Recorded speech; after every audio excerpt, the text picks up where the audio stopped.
ব্যবস্থাপনা বলে কথা, কোনো ফাঁক থাকবে না। আসল জায়গাতেই তো সব থেকে বড় ফাঁক থেকে গেল পূজা। আমি তো কোনোদিনই স্যারকে মন থেকে। এত কি ভাবছো পর্ণা? যা ভাবার ভেবে নাও, এরপর যে তোমার সাথে কি হতে চলেছে তুমি কল্পনাও করতে পারছো না।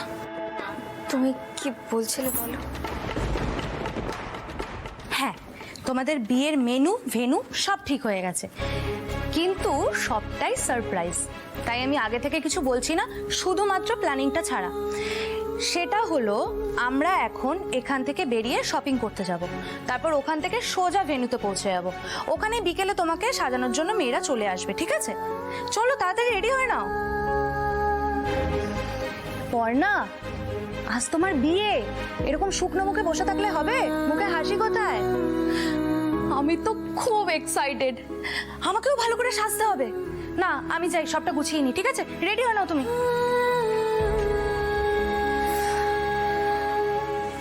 আজ আমার বিয়ে, এত বড় একটা ঘটনা, আমার তো কাউকে কিছু জানাতে ইচ্ছে করছে না। আর জানাবোই বা কাকে? পিকলুকে? না না, সে উপায়ও তো নেই। পিকলু তো সৃজনদের খুব ক্লোজ। পিকলু যদি একবার জানতে পারে সৃজনকে নিশ্চয়ই জানিয়ে দেবে, আর সবটা শেষ হয়ে যাবে।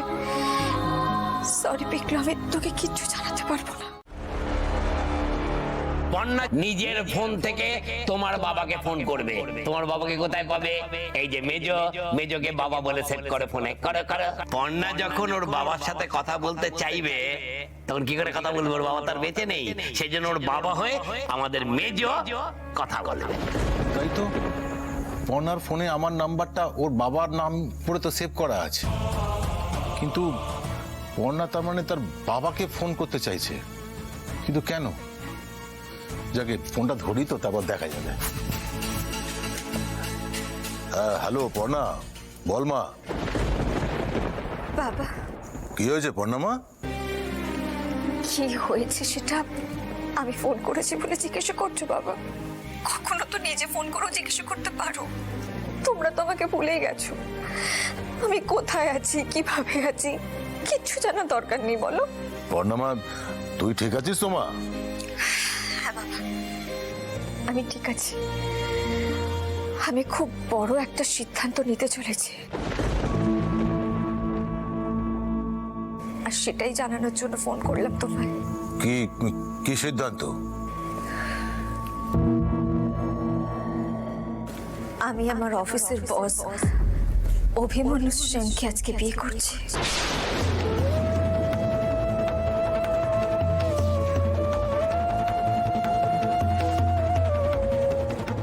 এসব কি বলছে পর্ণা? রাত 9:30 আমাদের বিয়ের লগ্ন। তোর থেকে তোমার মেয়েকে আশীর্বাদ করো বাবা। রাখছি এখন। এবার তো অন্তত সত্যিটা মেনে নে বাবু। পর্ণা আমাকে ভুলে গেল, আমি পর্ণাকে ভুলিনি মা, আর ভুলবো না। কি করবি তাহলে তুই? আবার ওকে বিয়ে করবি? হ্যাঁ করবে, আলবাত করবে। দেখো কৃষ্ণা, পর্ণা স্মৃতি চলে গেছে, ও যা খুশি তাই করতেই পারে, কিন্তু আমাদের তো মতিভ্রম হয়নি যে দত্তবাড়ি বৌমা একজনকে বিয়ে করতে যাচ্ছে, আমরা চুপচাপ বসে থাকবো ঘরে? না, কখনোই না। শুধু সৃজন নয় কৃষ্ণা, তোমারও এই বিয়ে আটকানো উচিত। বাবুর বাবা, আমি আর বাবু যখন কথা বলছি তুমি মাঝখানে না ঢুকলেই ভালো হয়। শোনো, ওর ভালোটা আমি বুঝি, আর আমার থেকে ভালো কেউ বোঝে না। ও নিজেও নয়। একবার ওই পর্ণাকে আমি ঘরে তুলে পুষতেছি, কিন্তু এবারে যখন ও নিজের সিদ্ধান্তে বাড়ি ছেড়ে বেরিয়ে চলে গেছে, তখন কিন্তু আমি ওকে আর ঘরে তুলবো না বাবু। ও যাকে খুশি বিয়ে করুক, তুই আর ফিরেও তাকাবি না।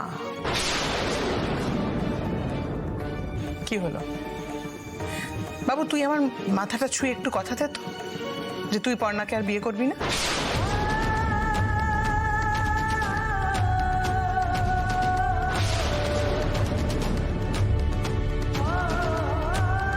মা, হ্যাঁ বাবু, আজকে তোকে বেছে নিতে হবে যে তোর জীবনে কে বেশি দরকারি, আমি না ওই মেয়েটা?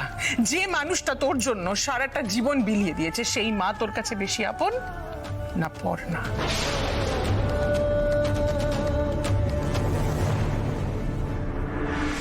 এক্সকিউজ মি, এক মিনিট এদিকে এসো। কি ব্যাপার কি তোমাদের? গেস্টরা চলে এসে খাবার সার্ভ করবে না? স্টার্টার দাও, মেক ইট ফাস্ট। যাও যাও যাও। অদ্ভুত।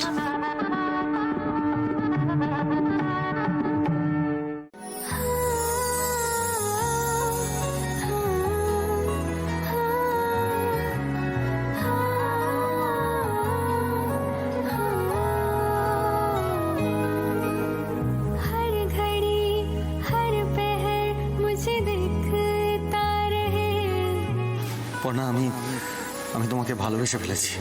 मेरी धड़कनों को सुन ले तुझे पल पल पुकारे तेरे नाम से है चलती धड़कने।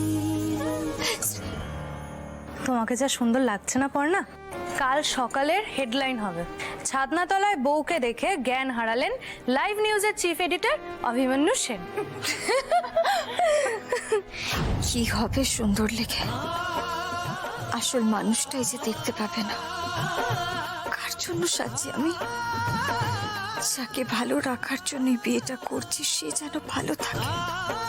তুমি শুধু এইটুকুই দেখো যোগ্যতা, সৃজন যেন আমাকে আস্তে আস্তে ভুলে যায়। সুইটি বৌদির সঙ্গে যেন উনি খুব সুখে সংসার করতে পারেন।